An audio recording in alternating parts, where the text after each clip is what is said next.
Postman is a great tool for testing APIs, which helps building APIs faster. In this video, I will discuss about basic overview of the app. There are three parts of the software. In the left side, you can find all of your APIs inside group called collections. Right side is divided into two sections.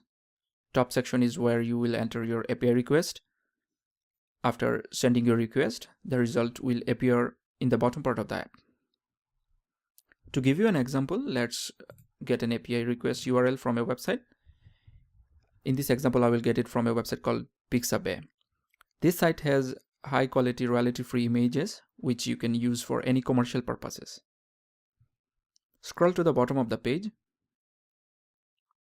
and click API.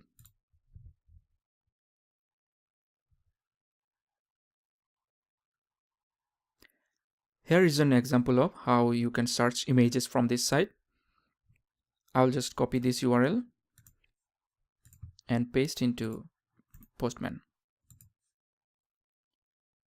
Click send button. There you go. You can see the site returns the result in JSON format.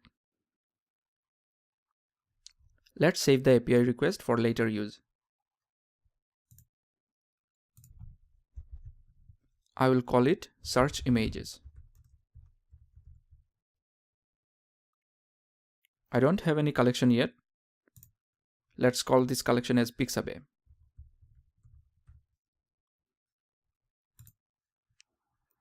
Now we have a new collection with search request.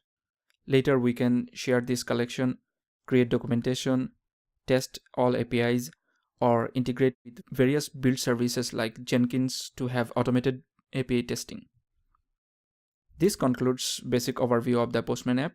In the next lectures, I will discuss about how to customize the API request with variables, test the collection, and more advanced stuff.